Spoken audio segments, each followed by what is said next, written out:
Bonjour, Nicolas Morgan, My Teaser. Voilà, aujourd'hui je vais vous parler un peu de l'enfant intérieur et de comment le guérir ou en tout cas le soigner. C'est une question qui m'a été souvent posée, donc je me suis dit que j'allais essayer d'y répondre dans cette vidéo-là. Moi, j'aimerais dans un premier temps vous expliquer c'est quoi l'enfant intérieur. Pour moi, hein, c'est mon point de vue. J'ai pas étudié ni Jung, ni Freud, ni la psychologie de quelque sorte que ce soit. Donc je ne ferai aucune référence. Je ne suis pas un érudit de ce côté-là. Je suis pas un érudit dans n'importe quel domaine d'ailleurs. Mais le but, c'est pas ça. Le but pour moi, c'est de vous donner des données concrètes, des points de vue qui vous permettent de travailler avec votre enfant intérieur, ou de jouer plutôt avec lui, de manière en fait à le sortir des boucles dans lesquelles il est enfermé et dans lesquelles vous êtes enfermé du coup. Donc l'enfant intérieur, pour moi, il est en amont de notre personnalité, c'est-à-dire qu'il est un peu à la source de notre personnalité. En fait, quand on arrive sur Terre, on n'est pas vraiment une page blanche, hein. Vous avez dû remarquer que les enfants, si vous êtes parents, euh, ils ne sont pas du tout les mêmes. On peut les éduquer d'une même façon. En fait, ils auront quand même leur personnalité. En fait, si à l'origine, dans notre nature profonde, on est une page blanche, le temps d'arriver sur Terre, on passe par tellement d'étapes et par tellement de filtres. C'est comme si on passait dans un entonnoir. On est tous la même page blanche, hein, on va dire la conscience universelle, on pourrait dire ça, ou Dieu. Et en fait, pour s'incarner en tant qu'être humain, il faut qu'on filtre la totalité pour obtenir juste un truc en particulier qui serait un être humain. Et en l'occurrence, pas juste un être humain, mais 7 êtres humains en particulier. Du coup, dans une époque particulière, sur une planète en particulier, dans un pays en particulier, dans une ville en particulier, avec des parents particuliers. Euh, donc voilà, le temps d'arriver, d'être un bébé, on n'est déjà plus du tout une page blanche. On est déjà euh, très cerné, on pourrait dire. D'autant plus que quand on entre dans une famille, eh ben, il y a toute la constellation familiale qui vient aussi euh, cadrer en fait nos possibilités. Ok. Donc l'idée, c'est bon déjà de réaliser que on n'a pas une possibilité infinie par rapport à, à qui on est, euh, mais qu'il y a certains bridages quand même qui peuvent sauter, parce ils ont été construits euh, à un moment donné pour des raisons de survie, et que ces raisons-là ne tiennent plus debout aujourd'hui en tant qu'adulte, si on les regarde bien. D'accord. Donc il ne s'agit pas d'atteindre la libération, en tout cas pas tout de suite. Il s'agit déjà de sortir de nos comportements limitants, de nos boucles dans lesquelles on est enfermé et qu'on pourrait interpréter comme une forme d'auto-sabotage inconscient. Ok. Donc quand moi j'accède à l'enfant intérieur chez des patients, c'est parce qu'il peut y avoir un peu de dépression ou en tout cas une forme de tristesse, une forme de limite qui est ressentie dans notre vie par rapport à un élan, hein. On se retrouve dans cette contradiction, on a un élan de faire, d'être, euh, de bâtir, d'entrer en relation, de, de prendre confiance en soi dans certains domaines, et en même temps, il y a un autre truc qui vient nous tirer vers le bas. Ok. Euh, et on le vit dans des circonstances extérieures, c'est-à-dire qu'on va avoir des obstacles extérieurs auxquels on ne va pas savoir répondre parce qu'on ne se sent pas équipé pour, alors qu'à la base on a un élan. Donc pour moi cet élan, c'est un élan de l'enfant intérieur. Cet enfant intérieur, il a une forme de pureté de cœur qui, euh, qui ne voit pas le danger, qui ne voit pas le problème de vouloir être qui il est. D'accord. Donc l'enfant intérieur, il vient avec de l'élan. Donc quand vous avez un élan, euh, c'est souvent l'enfant intérieur qui provoque cet élan-là. Et en même temps que cet élan, il y a ce bridage qui peut arriver, cet empêchement, ou comment dire, cette compulsivité peut-être, qui fait que on n'arrive pas à mettre en place, on n'arrive pas à suivre ou même à écouter ou à entendre cet élan. Ok. Voilà. Euh, donc, pour des raisons de survie, on a mis en place euh, des armures, des bridages, des... on a tiré des conclusions euh, qui font qu'on n'accueille pas la vie telle qu'elle se présente, qu'on n'accueille pas nos élans tels qu'ils se présentent, et qu'on va venir arrêter tout ça. Je ne sais pas si c'est concret pour vous, mais je vais essayer de donner quelques exemples. Admettons, admettons que vous avez envie d'entrer en relation avec une personne, que vous voulez vous mettre en couple, ou que vous voulez une augmentation dans votre travail, par exemple, parce que vous estimez que vous le valez. D'accord? Donc il y a un élan. Il y a un élan d'aller vers quelqu'un. Il y a un élan d'aller vers une affirmation de soi, par exemple, de dire sa vérité. Il y a cet élan primordial qui, euh, qui est vraiment un élan de vie. Et automatiquement, tout seul, va venir une espèce de suite de pensées, de tensions dans le corps, qui vont vous dire non, tu ne peux pas le faire. C'est dangereux. Tu te mets en danger en faisant ça. Ok. Et là, du coup, on est rattrapé par cette peur, cette crainte, ces tensions dans le corps, qui nous font croire presque qu'on va mourir si on le fait. Ou en tout cas, que c'est trop dangereux par rapport aux bénéfices qu'on pourrait en tirer. Et donc notre esprit va voir plus le danger que les bénéfices. C'est le fameux système de survie qu'on a mis en place. Ce système de survie qu'on a mis en place, on l'a mis en place tout petit. Hein. C'est-à-dire que quand on est bébé, tout petit, on est dépendant de nos parents et on va vouloir la tendresse ou au moins l'attention de nos parents ou au moins ne pas être tapé par nos parents. Ok, donc ça dépend de votre personnalité, j'ai envie de dire, parce qu'on arrive déjà avec un semblant de personnalité quand on arrive sur Terre, sans compter, comme je disais, toute la constellation familiale, plus tout le temps passé dans le ventre de la mère, et la première année aussi en tant que bébé, dans lequel on est encore en fusion avec la mère et notre environnement, qui font que déjà, on tire des conclusions sur quelle est la meilleure attitude à adopter. Donc pour certains, ça va être s'affirmer très fort pour prendre sa place, admettons qu'il y ait une grande fratrie, ou au contraire, ça va être s'écraser de manière à ne pas être regardé de travers, de manière à ce que maman puisse se reposer et nous aimer quand même. Voilà, il y a tout un tas de situations possibles. En tout cas, tout petit, tout petit, tout petit. C'est pas qu'on analyse les choses, mais on trouve le chemin le plus facile pour nous, par rapport à nos ancêtres, par rapport à qui on est, etc., etc. Donc ce qu'il y a de plus facile pour nous à mettre en place, de manière à passer à travers les balles, on pourrait dire, ou de manière à récolter le plus d'amour. Ça dépend de l'environnement dans lequel on est. Okay. Donc on va construire notre personnalité euh, et devenir un individu par-dessus toutes ces conclusions qu'on aura bâties tout petit.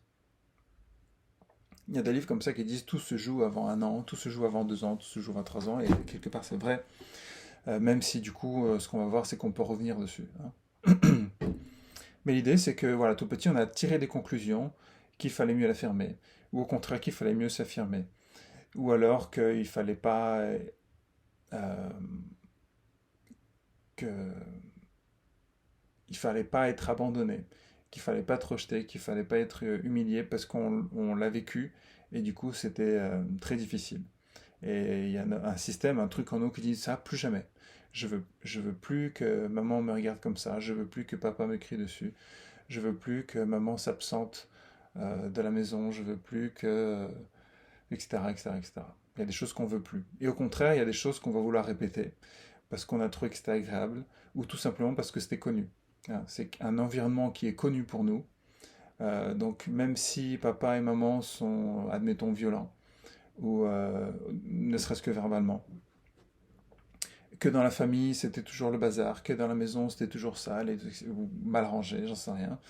Euh, Néanmoins, ça reste l'environnement connu et adulte, on peut avoir envie de reproduire ça de manière à rester dans le connu, dans la sécurité en fait. Alors que peut-être que d'être dans un environnement aimant et propre et réglé et ouvert, ça peut on peut sentir du danger parce que c'est l'inconnu, hein, tout simplement. Bref, vous voyez le truc, on fonctionne avec le connu, tout le reste c'est de l'insécurité, et on fonctionne avec nos systèmes de survie. Voilà, donc tout ça met en place une structure qu'on peut appeler notre personnalité, d'accord? Donc il y a la personnalité profonde dont on n'a pas conscience, et qui sont justement ces conclusions qu'on a tirées, et puis il y a la conscience dont on a conscience maintenant, en disant, ben voilà, je suis Nicolas, je suis un adulte, je suis comme ci, je suis comme ça, je suis comme ça. Mais ce qu'on va dire de nous et la personnalité dont on a conscience, elle a été construite en amont par d'autres croyances, limitations et conclusions qu'on a tirées. Et on n'a pas forcément conscience, justement, que nos comportements actuels reposent sur d'autres peurs qui sont bien en dessous. Donc l'idée, c'est d'aller les déloger, ces peurs-là, d'aller les déloger, ces conclusions, en remarquant qu'elles sont obsolètes aujourd'hui. Qu'aujourd'hui, en tant qu'adulte, je n'ai plus à avoir peur de m'affirmer, que je n'ai plus à avoir peur de dire mes besoins, que je n'ai plus à avoir peur de l'humiliation ou d'être agressé physiquement, etc., etc. Alors évidemment, hein, dans la vie de tous les jours, même en tant qu'adulte, on peut encore se faire humilier, rejeter, agresser, etc., etc. Mais vous remarquerez que la plupart du temps, quand ces peurs-là émergent, ce bridage, quand le bridage apparaît, en fait, il repose principalement sur une idée, sur une histoire qu'on se raconte. Et pas sur des faits réels, hein, pas sur une observation d'un fait réel. La plupart du temps, on n'est pas tellement en danger. La vie n'est pas si dangereuse que ça, pour la plupart d'entre nous, en tout cas. Enfin, pour certains d'entre nous, hein, parce qu'il y a quand même des gens pour qui la vie est vraiment dangereuse. Mais dans la plupart des vies, la vie n'est pas dangereuse en soi. Ok. Néanmoins, il y a quelque chose en nous qui nous raconte qu'on ne peut pas faire ci, on ne peut pas faire ça. Euh, ou en tout cas, on n'y arrive pas. Donc voilà, on va parler de l'enfant intérieur justement.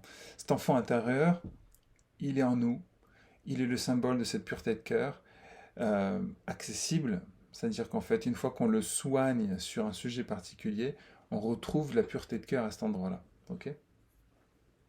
Parce qu'on ne peut pas aller voir l'enfant intérieur et le guérir de tous ses problèmes, de toutes les conclusions, toutes les croyances qui sont en place. L'idée, c'est d'aller voir euh, les peurs du moment et d'aller rencontrer notre enfant intérieur en relation avec les peurs du moment. Ok? Parce qu'il va nous raconter, il va nous faire une petite mise en scène de qu'est-ce qui est en jeu pour lui par rapport à ça. J'espère que vous me suivez. Je remarque que cette vidéo va être un petit peu longue, donc il va falloir être patient. Je vais essayer d'être assez détaillé, mais je suis en roue libre, hein, j'ai pas de programme, donc voilà, les choses viennent comme elles viennent. Hein. Donc pour moi, l'enfant intérieur, je l'ai rencontré sans vraiment faire exprès, en allant à l'intérieur de mon cœur et en voulant voir ce qui s'y passait, mais aussi en allant vouloir voir ce qui se passait dans le cœur de quelqu'un d'autre. Hein, j'avais fait une méditation avec une femme, on s'était mis dos à dos, et l'idée c'était du coup que nos cœurs se touchent hein, dans notre dos, qu'ils soient à peu près au même niveau, et que j'aille voir mon enfant intérieur, et que je passe dans le cœur de l'autre avec mon enfant intérieur pour le visiter, hein, pour lui dire bonjour. Sauf que quand je lui ai dit ce que j'avais vu, je lui ai dit bah, écoute, tu ressemblais beaucoup à cette petite peste qu'on voit dans la petite maison à la prairie, une petite blonde, hein, vous savez, avec les cheveux bouclés. Nelly, voilà, elle s'appelait Nelly. Donc, mais en face de moi, j'avais une femme brune qui ressemblait pas du tout à Nelly, mais peu importe. En tout cas, moi, j'ai cette image-là que j'avais vue. Donc, je lui dis ça. Et elle me dit, mais c'est marrant parce que quand j'étais petite, je ressemblais comme deux gouttes d'eau à cette fille-là et on me le disait tout le temps. Et là, je me suis dit, tiens, il y a quelque chose. Il y a un accès à une information par l'enfant intérieur. Et je lui dis aussi, ah, je t'ai vu aussi, j'ai vu cet enfant jouer avec des dauphins. Et elle me dit, bah, tu sais, la semaine prochaine, je pars nager avec des dauphins. Donc je dis, oh, hop, hop, hop, hop, hop. Est-ce que ce serait pas un nid à information, cet enfant intérieur? Donc j'ai mis un peu de temps, après j'ai bricolé, j'ai fait, quand les séances qui ont suivi, par curiosité, je suis allé voir les enfants intérieurs déjà, et j'avais toujours des informations, pardon, qu'on pourrait qualifier de médiumniques, hein. Des choses que les personnes ne m'avaient pas dites, mais que moi je pouvais dire après avoir rencontré l'enfant intérieur. Dire de voilà ce qu'ils aimaient, ce qu'ils voulaient, comment c'était avec leurs parents. Parce qu'après ça s'est développé, et du coup j'avais de plus en plus accès à différentes scènes. Et les scènes particulières qui venaient, c'était comment l'enfant euh, était en relation avec sa mère, comment l'enfant était en relation avec son père, comment il était en relation avec les autres. Et c'est ça qui va être intéressant d'aller visiter. Et quand je dis aller visiter, ça veut dire en fait tout simplement par visualisation, d'aller en soi d'abord, hein. On va pas parler encore d'aller soigner les autres, mais en gros, c'est d'aller en soi. Je le situe dans le cœur, moi, l'enfant intérieur, on va dire. Et j'imagine tout simplement que euh, je viens lui dire bonjour, que je viens le visiter. Donc je viens tout simplement en conscience dire salut, ça va, comment ça va. Et, euh, et je laisse mon esprit divaguer. C'est-à-dire que je sais que je vais avoir un enfant, donc je m'attends à voir un enfant. Euh, et là, en fait, mon imagination, mon subconscient ou mon instinct et mon intuition, tout ça se mélange pour mettre en place une petite scénette. Une petite scénette dans laquelle on va pouvoir observer des enjeux. Je prends un exemple. Tellement c'est difficile. Admettons, elle est là, je vais voir mon enfant intérieur. Ok, je ferme les yeux, je vais le voir, je me dis, tiens, je vais imaginer une chambre. Parce que souvent on a besoin d'un point de départ, hein, parce que imaginer c'est pas forcément facile. Donc souvent on peut se créer un contexte dans lequel va apparaître l'enfant intérieur. Donc vous pouvez vous dire, tiens, je vais aller dans une forêt, dans cette forêt je vais rencontrer mon enfant intérieur. Ou alors je vais aller dans ma chambre d'enfant, et me voir dans cette chambre. D'accord. Allez, admettons, je parle là-dessus. Donc j'imagine ma chambre d'enfant. Donc je vois la tapisserie, je vois le petit lit, je vois le petit bureau. Et je me vois en train de jouer par terre avec des petites voitures, hein. Donc je vois un jouet en particulier. Donc voilà, maintenant je suis rentré dedans, je commence à me dérouler tout seul. Je sais pas ce que je fais avec une clé en bois, mais voilà. Euh, L'idée c'est de se mettre en roue libre ensuite avec une image. C'est-à-dire il faut se donner une impulsion avec une image de départ, et ensuite voir comment tout ça a envie de se dérouler. D'accord. Donc je vais le faire comme ça pour faire une petite démonstration. Donc voilà, je me vois par terre sur cette moquette que je connais bien, et je me vois jouer avec un petit jouet. C'est pas une petite voiture, mais c'est comme s'il y avait un animal léopard noir, enfin une panthère noire avec des roues. Et ça me fait penser, voilà, du coup, ça me fait faire des souvenirs d'enfance que ma marraine, donc la sœur de mon père, m'avait offert. Donc je me vois jouer avec ça, ok. Donc l'idée, c'est d'accepter tout ce qui se présente, ok. Tous les détails, tout ça, c'est pas de se dire mais pourquoi c'est là, qu'est-ce que ça raconte, peu importe. Au début, on laisse juste les choses apparaître. Euh, et on essaie de ressentir qu'est-ce qui se passe là. Donc là, moi, j'ai un enfant qui joue tout seul, hein. Il n'a pas l'air malheureux, mais il a l'air seul quand même, ok. Quand je viens jouer avec lui, parce que du coup ça va être ça, la deuxième démarche, ça va être d'abord, un, entrer, le contacter, ensuite deux, de voir si je me propose au jeu avec lui, parce que c'est ce que font les enfants, ils veulent jouer ensemble. Quand je me propose de jouer avec lui, qu'est-ce qui va l'empêcher de vouloir jouer avec moi? Et ça va me raconter quelque chose. Donc là, en gros, si je m'approche de lui, je sens que je suis pas sur la même longueur d'onde que lui, que je suis pas forcément la personne avec qui il aimerait jouer, parce que je suis pas un enfant déjà. Donc, donc mon idée, voilà, donc là il faut aussi laisser venir les intuitions se présenter, c'est de moi devenir un enfant. C'est-à-dire que moi là j'arrive en tant qu'adulte, maintenant là je vais essayer de me présenter en tant qu'enfant. Donc j'arrive en tant qu'enfant, salut, est-ce que tu veux jouer avec moi? En gros, bah là, il n'y a qu'une voiture, et l'enfant, qu'est-ce qu'il me dit? Donc moi, je suis mon enfant intérieur, et qui va voir mon enfant intérieur? Donc c'est un peu psycho de faire ça, mais voilà. Non, il a envie de jouer tout seul, et en même temps, il est content que je vienne le chercher. Je sens bien que c'est pas lui qui va venir au contact des autres, d'accord?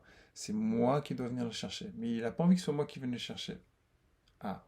Donc, toi, déjà, je commence à sentir que il a envie qu'on vienne le chercher, qu'on vienne à sa rencontre, mais il faudrait que ce soit quelqu'un en particulier. Si je regarde un peu, tiens, qui est-ce qu'il a envie de venir? Donc, je me pose la question, qui il aimerait euh, qu'il vienne le chercher?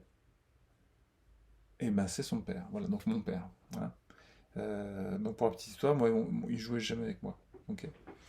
Donc, il aimerait que ce soit son père. Donc, paf, je fais venir papa. Donc, déjà, là, en fait, ce qu'on vient de faire, c'est on vient de faire le constat de la situation du moment. Okay, c'est-à-dire qu'en ce moment, dans ma vie, je dois vivre un truc comme ça, où je suis un peu isolé. Okay, ce qui est un peu le cas. Là, je suis pas avec ma famille, je suis quelques jours tout seul. Euh, Donc il y a un côté où cet enfant-là, le constat que je fais, c'est qu'il est tout seul, qu'il a son petit jeu tout seul, mais il n'y a rien de fascinant. C'est pas l'extase, c'est pas super, quoi. Ça manque de complicité, ça manque de jeu, ça manque d'enthousiasme. Ça, c'est mon ressenti quand je le vois. Ok. Donc l'idée, c'est ça, c'est d'aller rencontrer l'enfant intérieur et ensuite de voir qu'est-ce qui émerge en premier. Et c'est pas encore d'intervenir, mais c'est de voir qu'est-ce qui émerge comme situation. Donc là, il y a une situation un peu de solitude, il y a une situation d'ennui, euh, et le manque, tel que je le ressens, c'est la complicité, la légèreté, l'élan. Ça manque d'élan. Voilà. Donc ça, c'est la première chose à faire. Faire le constat. Donc on fout la paix à l'enfant, on n'essaie pas de le diriger ou quoi que ce soit, juste on l'observe. Et ça, c'est important, parce qu'un problème qui n'est pas vu ne peut pas se débloquer. Donc la première situation, c'est d'abord observer et réussir à se dire, ah ok, c'est ça le problème. Okay. Donc là, le problème, en l'occurrence, dans cette démonstration-là, c'est quelqu'un d'isolé et qui s'ennuie un peu et y a pas, ça pétille pas, quoi. Okay.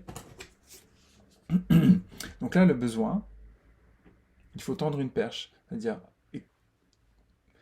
qu'est-ce qu'il faudrait pour que ça aille mieux. Okay. Donc là, j'imagine un papa qui arrive. Et je vois bien que c'est pas on joue tout de suite. Je vois bien là quand je fais venir le papa qu'il faut que le papa voilà se tortille un peu pour l'amadouer, pour jouer avec lui et qu'il lui dise viens, on va tous les deux sortir de ta chambre. Donc ça veut dire que pour moi cet enfant-là il n'a pas eu ça. Donc, moi, je peux le dire. Mon père était très souvent absent. Et il était marin, donc il était souvent en mer, et il n'avait pas cet esprit de joueur de vouloir jouer avec moi. En tout cas, je m'en souviens pas. Donc, quelque part, j'ai pas eu cette fréquence du papa qui invite au jeu et qui invite à partir quelque part pour jouer. Ok. Donc là, rien qu'en amenant un papa et que ce papa propose le jeu, je suis en train de débloquer déjà la situation. C'est-à-dire que l'enfant intérieur en moi, il est plus bloqué dans sa chambre. Il est déjà en train d'ouvrir sa boucle, de sortir de sa boucle pour accéder à une autre réalité qui est papa, il veut bien jouer avec moi. Non seulement il veut jouer avec moi, mais c'est lui qui est venu vers moi, c'est pas moi qui sais lui demander. Mais en plus, il m'emmène à l'extérieur de mon monde, qui est ma chambre. Ok. Et pour l'instant, l'enfant, il est encore en mode ouais, d'accord, je veux bien. Mais ça lui fait plaisir quand même à l'intérieur, je le sens. Donc l'idée, c'est de faire attention à tous ces détails. Hein. C'est pas moi qui me suis dit, je vais amener papa, il va faire ci, il va faire ça. C'est qu'en fait, la question que je me pose quelque part, c'est qu'est-ce que cette scène demande? Quelle est la demande de la scène? Et je laisse la scène se déployer. Je ne suis pas en train d'être interventionniste dans cette situation-là. Je suis là pour laisser de l'espace pour que tout soit possible, pour que le meilleur soit possible. Donc là, hop, j'ai une idée, c'est je vois maman, elle est affairée à ces choses. Donc c'est pas avec maman qu'il s'agit de jouer pour moi, je la vois en train de faire ses trucs et pour moi c'est ok qu'elle fasse ses trucs. Mais par contre, j'ai plaisir au fait que papa et moi on se prépare à sortir. Ça je le vois dans mon intérieur, ça me fait plaisir. On vivait dans un appartement. Donc ça me demande de sortir de cet appartement-là, tu vois. Et on va sur un terrain de jeu. Bon, il fait gris, il pleut, je sais pas, il y a un tourniquet, il y a un ballon. C'est cool, c'est déjà mieux, mais c'est quand même ennuyeux, hein. C'est pas fou, quoi, tu vois. Et ah voilà, ça me vient. Mon papa, euh, il devient un enfant. Voilà. Donc là, j'avais encore un rapport d'adulte avec mon père, dans le sens où c'était un homme âgé qui voulait euh, qui par presque on pourrait dire par pitié, a répondu à la mendicité de l'enfant, même si l'enfant n'a pas dit s'il te plaît, c'était quand même genre ah je vois que mon enfant va pas bien, je vais l'aider. Donc c'était pas tellement de son cœur à lui d'enfant que mon papa serait venu. Mais là voilà, du coup la scène telle qu'elle a envie de se déployer, c'est que mon papa redevienne un enfant et qu'il soit force de proposition. Tiens, on fait ci, on fait ça. Et du coup, il fait beau dans la scène. Ça y est, il commence à faire beau. Je revois un jeu que je ne serais pas capable tellement de décrire, mais qu'il y avait dans les terrains de jeu à l'époque. C'est une espèce de pyramide comme ça, avec un pilier au milieu, et puis qui, un truc qui tourne comme ça autour. On pouvait s'accrocher dessus, et on pouvait tourner comme ça, c'était assez génial. Donc on joue à ça. Ça y est, je vois que je retrouve de la joie, et je suis super content, dans mon image intérieure, de voir mon père être un enfant, de le voir être léger, joyeux, d'oublier d'être un homme responsable ou un homme qui a des devoirs, mais de redevenir un enfant.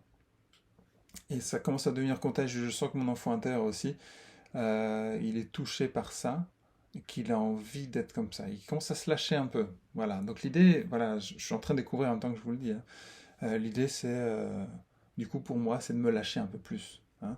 D'oser être plus en roue libre, justement, hein. Je parlais de ça tout à l'heure. Donc c'était peut-être pas pour rien que j'ai sorti cette expression être en roue libre. Donc voilà, il y a du jeu, il y a de la complicité entre moi et mon père, mais du coup c'est plus mon père, c'est un enfant. Donc on est entre enfants, on commence à s'éclater, et là ça y est, je commence à m'ouvrir au monde extérieur et je vois qu'il y a d'autres enfants.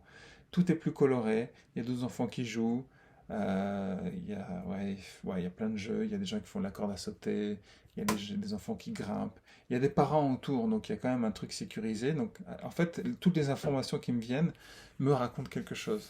C'est oui, on joue en tant qu'enfant, mais on est aussi, et c'est principalement des mamans d'ailleurs, il y a l'environnement chaleureux des mères autour qui n'interviennent pas, hein, mais qui sont juste là. Et c'est bon de savoir qu'elles sont juste là. Euh, voilà. Voilà, ben voilà, je sens moi que moi ça m'allège, ça y est, il y a quelque chose chez mon enfant intérieur qui vient d'être guéri, par exemple. Et ça peut être tout simplement ça. Vous voyez? Pas tout simplement. Peut-être que ça vous semble une montagne d'accéder à ce genre d'informations, mais c'est pas grand-chose. C'est vraiment lancer l'imagination et ensuite laisser les choses se mettre en place en fonction de comment elles ont envie de se mettre en place. Et l'idée, c'est d'aller vraiment jusqu'au bout. C'est-à-dire que j'aurais pu me contenter de me dire, ah oui, bah, en fait, c'est bien que mon père soit là, c'est chouette. Non, ça suffisait pas. Si j'accueille totalement cette histoire, mon père arrive, c'est cool, mais c'est pas que ça. Je veux qu'il m'emmène dehors. Je veux qu'il me sorte. Après, ah, c'est cool, on est dehors, mais c'est c'est pas ça, il n'y a pas le feu, quoi. Et là, ah ouais, mais en fait, tiens, ça me vient, si mon père était lui un enfant joyeux spontané, ah oui, ça aurait pu. Voilà. Donc en gros, la conclusion que je peux tirer de ce truc-là, c'est euh, mon père était quelqu'un de sérieux, donc il jouait pas avec moi. Et mon envie, ça aurait été d'avoir un père qui s'autorise à être en roue libre, à être un peu fou et un peu explorateur, un peu intrépide, et que du coup, bah, il m'entraîne là-dedans pour que je puisse m'autoriser à l'être, en fait. En gros. Donc là, ce que ça fait chez moi, c'est que du coup, ça, ça, ça devrait m'autoriser plus à l'être. D'accord? Vous voyez le truc? C'est, mais on peut aller encore plus loin. C'est-à-dire que là, pour l'instant, je me suis vu aller jouer avec mon père, c'est joyeux et tout ça. Mais on peut toujours aller plus loin. C'est-à-dire que là, une fois que je joue avec des amis, qu'est-ce que j'ai envie de faire? Qu'est-ce que j'ai envie d'entreprendre? Ça, et du coup, souvent, c'est la question que je me pose pour savoir qu'est-ce que, dans ma vie maintenant, qu'est-ce que j'ai envie de mettre en place. Donc là, ce qui est en place dans mon intérieur en tant qu'enfant, c'est que tout le monde joue, c'est qu'il y a du jeu, il y a de la complicité, on se lâche et on se sent en sécurité parce que les mamans sont là. Moi, ça m'invite aussi à jouer avec mes enfants, du coup. Voilà, ça me vient aussi. Voilà, bah c'est ça en fait. Euh, Là où ça m'amène, c'est être moi-même plus intrépide, plus force de proposition envers mes enfants pour aller vers des choses. Ok, ça dans ma vie d'adulte, c'est ça que ça va m'apporter. Il semblerait. Avec mes enfants, mais aussi avec mes amis, mon entourage. Euh, Qu'est-ce que ça vient dire encore? Donc là, à nouveau, je me pose juste des questions. Je me dis, qu'est-ce que ça vient raconter? Qu'est-ce que ça vient dire? et quoi d'autre, et quoi d'autre, et quoi d'autre, et on peut toujours avoir plus d'informations. Enfin voilà, vous avez vu l'idée. Je continuerai pour moi comme ça de mon côté, mais en gros c'est ça. C'est si je reprends les règles depuis la base, c'est un, je vais voir mon enfant intérieur et j'observe ce qui est en train de se passer. Deux, j'accueille totalement ce qui vient de se passer. Je lutte pas contre ce qui vient de se passer, ok? De manière à pouvoir permettre à autre chose de se mettre en place, parce que la première condition, c'est voir quel est le problème. Et une fois qu'on a vu quel est le problème, il peut évoluer. Et donc l'idée, c'est de faire évoluer ce truc-là en se posant les bonnes questions, à savoir qu'est-ce que cette situation a besoin, de quoi l'enfant a besoin, qu'est-ce qui lui manque, etc., etc. Donc là, il y a plein d'outils qu'on peut apporter. Et souvent, la question, c'est de savoir de quoi a besoin l'enfant ou de quoi a peur l'enfant. Hein. Est-ce que là, par exemple, dans l'occurrence, là, l'enfant avait envie qu'on vienne le chercher. Il n'avait pas envie d'aller demander. Ok. Euh, Ça aurait pu être une piste de voir de quoi manquait l'enfant pour oser aller chercher papa et dire allez papa viens on va jouer. Non, cet enfant il avait envie d'être deviné. Il avait envie qu'on vienne le chercher quoi, tu vois. Mais voilà, il y a eu plusieurs pistes possibles. Mais l'idée c'est de laisser émerger ce qui a envie d'émerger par soi-même. Ok. C'est vrai qu'à une époque, moi j'étais très force de proposition. Allez, je t'amène maman, allez, je t'amène papa. Et qu'est-ce qui se passe si je fais ça? Et qu'est-ce qui se passe si je fais ci? Et je m'aperçois en fait que le mieux c'est de laisser les choses se dérouler par elles-mêmes. C'est-à-dire qu'il y a un problème. Une fois qu'il est vu, il commence à bouger, il commence à se déformer. Et pendant que tout ça est regardé avec attention, les choses se déploient d'elles-mêmes. Ok. L'idée c'est de rester là, de rester attentif et de rester accueillant et ouvert à tout ce qui se présente. Et d'être attentif aux détails. Alors, il ne s'agit pas comme ça de scruter, de chercher en soi, mais juste de laisser les choses apparaître et de ne pas les filtrer. Hein. Quand je disais que j'ai dit tiens, bah, je vois mon père devenir enfant, et ben c'est ça. C'est ça qui s'est présenté. Je ne me suis pas dit tiens, si j'essayais de mettre mon père enfant. Non. C'est en observant la scène et de voir que ça ne me plaisait pas, ben, je suis resté ouvert à l'idée comment ça peut être mieux que ça. Qu'est-ce qui manque? Qu'est-ce qu'il faudrait? Donc je pose des questions, mais je ne cherche pas la réponse. Je pose des questions, j'ouvre des possibilités et j'attends de voir quelle possibilité a envie de se cristalliser. Okay. Donc c'est un mouvement naturel. Votre devoir à vous, c'est d'accueillir les choses telles qu'elles se présentent et pas telles que vous voudrez que ça soit. L'idée néanmoins est de tendre vers l'image d'un enfant épanoui dans son environnement, avec un papa et une maman à leur juste place. Ok. Donc moi, dans mon image, j'ai une mère qui s'occupe pas de moi. C'est pas ce que je lui demande dans cette situation-là.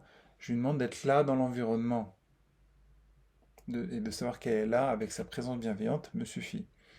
Par contre, j'ai besoin que mon père soit lui actif, présent et dans son cœur d'enfant avec moi et qui s'éclate. J'ai besoin de voir que l'autre s'amuse euh, avec moi. Voilà. Voilà, ça c'est le besoin. Après, l'idée c'est ensuite de laisser la place aux enfants.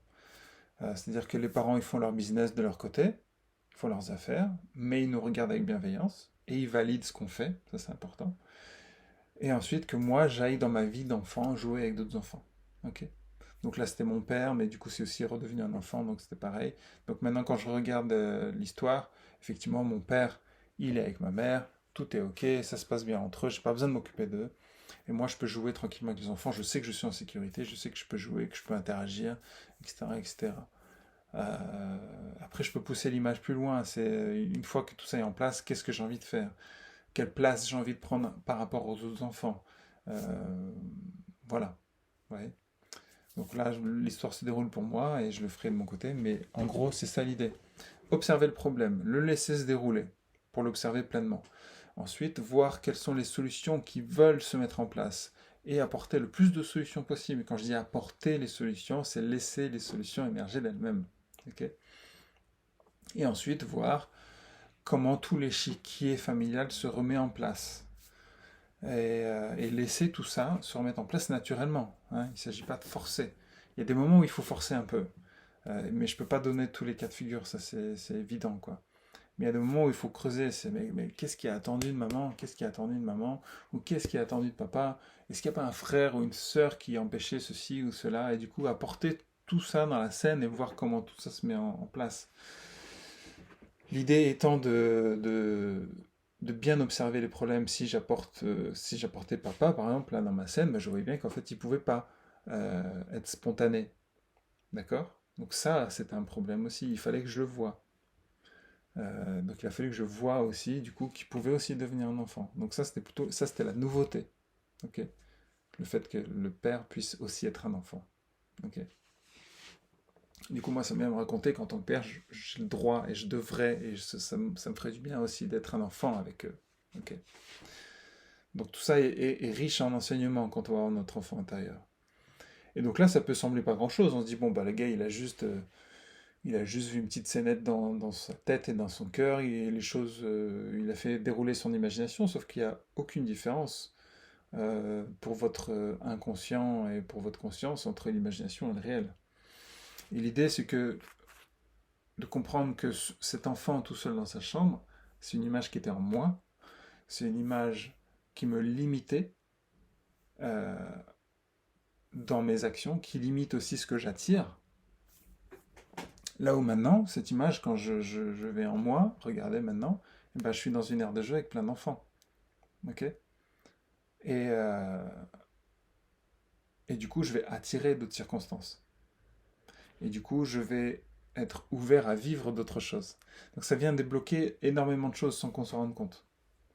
J'ai eu plein de scénarios, d'histoires avec des enfants intérieurs qui ont débouché sur des grands changements dans la vie des personnes. Pour d'autres, c'est plus subtil. Mais en fait, ce qu'il faut bien comprendre, c'est que ce qu'on a vu au départ, c'est un programme. C'est une conclusion. Si je me rebranche sur mon image, ça se fait pas de demander à mes parents de jouer avec moi. Maman est trop occupée, papa il fait des choses sérieuses. Donc ça, c'est mon programme. C'est le programme qui était en place. Et le programme nouveau qui s'est mis en place, c'est ben non, mon père, c'est un enfant aussi. Tu vois? Et maman, elle peut être là pour regarder et me voir jouer avec papa. Et elle est contente d'être là aussi. Ok. Donc on passe d'anciennes croyances à des nouvelles croyances, en fait. Et ça crée un champ de possibilités plus grand que ce qu'il y avait au départ. C'est ça l'idée.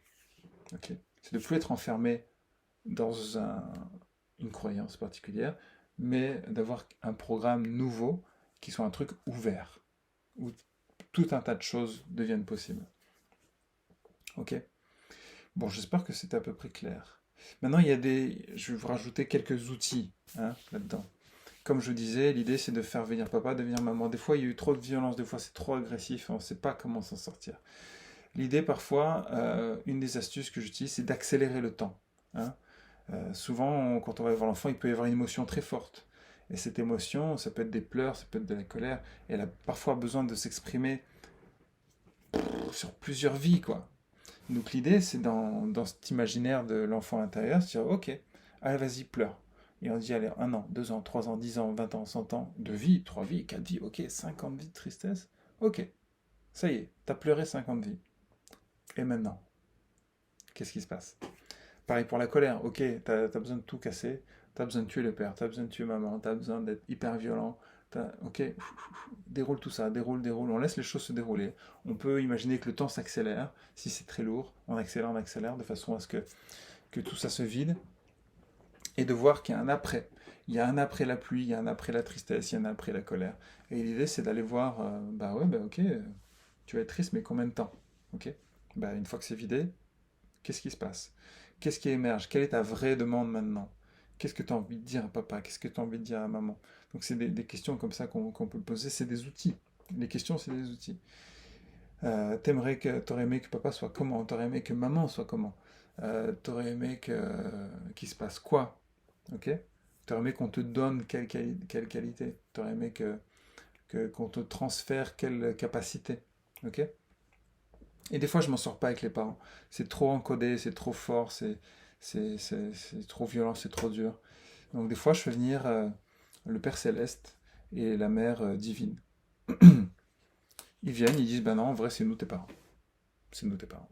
Tes parents biologiques, non, bah ils ont fait ce qu'ils ont pu, ils étaient médiocres. Oublie-les. Ils vont rien t'apporter de bon. Donc il y a un deuil à faire sur mes parents médiocres.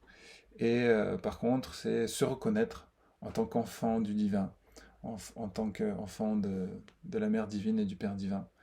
Et de ressentir à nouveau un amour plus grand et universel, tu vois. Des fois, c'est ça le besoin. C'est pas d'être aimé par ses parents à soi, mais de se reconnaître comme un enfant divin. Aimé inconditionnellement depuis son début de son existence. Donc ça peut être des outils aussi. Voilà, il y a tellement de choses en fait. Selon les situations que vous allez rencontrer, vous verrez que euh, il faut laisser libre cours à son imagination et à son intuition. C'est-à-dire que ça va émerger de soi-même. D'accord? Peut-être qu'au départ, ça va pas être évident, mais laissez émerger les choses jusqu'à obtenir un tableau final dans lequel cet enfant intérieur va bien, dans lequel il a l'air heureux et dans lequel les parents sont à leur place. C'est important ça aussi. Hein. Qu'on sente que papa et maman sont OK, qu'ils ont un regard bienveillant et validant pour nous. OK. Le tableau final, c'est ça. C'est des parents qui vont bien, qui valident notre action dans le monde. C'est-à-dire qu'une fois qu'on a joué avec des copains, c'est euh, quelle action j'ai envie d'aller mener dans le monde. OK. Pour, euh, pour avoir des indices aussi sur notre place ou sur notre rôle dans notre vie. Euh, voilà. Voilà. Mais écoutez, j'espère que c'était pas trop long. J'espère que ça vous donne des indices sur la façon dont on travaille. Vous pouvez vous dire, tiens, mais c'est tout con, c'est pas grand-chose, mais en fait, voilà, c'est comme une forme de médiumnité quand vous voyez que quand vous faites ça à quelqu'un, que tout ce que vous dites quasiment est validé et que derrière, en plus, il y a des résultats. Alors des fois c'est très subtil, des fois c'est sur le long terme, et puis des fois c'est du jour au lendemain. Ça dépend du programme qui a été bougé et de la façon dont la vie a envie que les choses se mettent en place. Ça c'est indépendant de ma volonté évidemment. Mais déjà commencez chez vous, commencez par aller visiter votre enfant intérieur. Voyez un peu quelles interactions cet enfant veut avoir avec vous et qu'est-ce qui a envie d'être mis en place, qu'est-ce qui a envie de se débloquer. Voilà. Ben voilà, si vous avez des questions, n'hésitez pas. Si vous voulez mettre un petit pouce, n'hésitez pas. Un pouce ou un j'aime, je sais pas quoi. Bref. Si vous avez envie de vous abonner, n'hésitez pas. Je vais continuer à essayer au moins une fois par mois à mettre des vidéos sur le magnétisme et les thérapies que j'utilise. Je ne veux pas parler de ce que j'utilise pas, que ce que j'utilise. Donc ce qui semble marcher, en tout cas. Voilà. Et juste pour info, ce travail avec l'enfant intérieur, moi je le fais en séance, donc quand la personne vient chez moi sur table et tout, mais c'est quelque chose que je peux facilement faire en consultation par visio. Je le fais souvent. Voilà, on parle, vous et moi, des problématiques du moment. Et moi, je peux aller voir l'enfant intérieur à ce moment-là pour voir quelles sont les croyances qui bloquent, comment on peut les débloquer.